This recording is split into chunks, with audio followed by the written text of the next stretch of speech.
10 বছরে বিপিএল থেকে হাওয়া 106 কোটি টাকা বিপুল অর্থ ৯-৬-এর জন্যই কখনো বিপিএল এর আয় ব্যয়ের হিসেব প্রকাশ করতো না বাংলাদেশ ক্রিকেট বোর্ড। বিপিএল এর নতুন সদস্য সচিব নাজমুল আবেদিন ফাহিম বলছেন, কোনো ধরনের লুকোচুরি হবে না। আর সঠিক পরিমাণই এখন থেকে জানাবে বিসিবি। যদিও কত টাকায় টাইটেল স্পন্সর বিক্রি হয়েছে সেটাই রাখা হয়েছে সিক্রেট।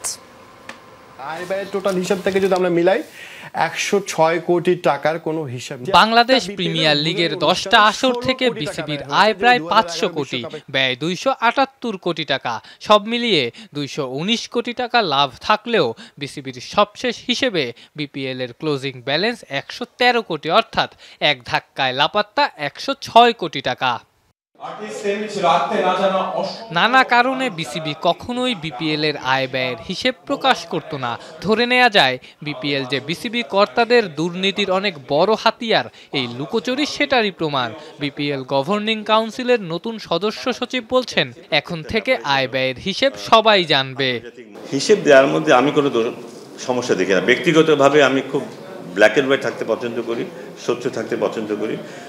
বোর্ডের ভিউ কি আমি not sure about that, but আমি ব্যক্তিগতভাবে খুব স্বচ্ছ থাকতে পছন্দ করি। আমার বলতে খুব ভালো লাগবে যে আমরা 100 কোটি টাকা লাভ করেছি। মানে 100 কোটি টাকা লাভ হলে 50 কোটি টাকা বলবো, আমি 100 কোটি টাকার কথাই বলবো যদি ওটা লাভ করতে পারি। ডেফিনেটলি আমার মনে হয় এটা ব্ল্যাক অ্যান্ড হোয়াইট থাকাই ভালো, সেই চেষ্টাই থাকবে। যদিও আয় ব্যয়ের হিসেব প্রকাশে প্রথম দফায় বিপিএল কর্তৃপক্ষকে মোটা দাগে ব্যর্থই বলা যায়। বিপিএল এর লোগো উন্মোচন অনুষ্ঠানে কত টাকায় টাইটেল স্পন্সর বিক্রি হয়েছে সেটাই সিক্রেট রাখতে চেয়েছে বিসিবি, যেমনটা দেখা যেত আগের বোর্ডে। আমার মনে হয় আপনি এটা ব্যাপারে আলোকপাত করতে পারবেন। আসলে আমি খুব বিনয়ের সাথে বলতে যাচ্ছি যে এটা আমাদের একটু বিজনেস সিক্রেট, কাজে আমি এই মুহূর্তে এটাকে ডিসক্লোজ করতে চাচ্ছি না। আমরা যথাসময়ে আপনারা জানতে পারবেন। গুঞ্জন আছে গেলবারের মতো এবারও নাকি টাইটেল স্পন্সর বাবদ বোর্ডের আয় 5.5 কোটি টাকা। কিন্তু স্বচ্ছতার যে নিশ্চয়তা দেয়া হলো তার শুরুতেই গোপন রাখার এই কৌশল নিশ্চয়ই বাজে উদাহরণ হিসেবেই থাকবে। যদিও এবারের আসর নিয়ে পরিকল্পনার শেষ নেই। দর্শকদের মনে রাখার মতো এক বিপিএল এবার উপহার দিতে চায় বিসিবি।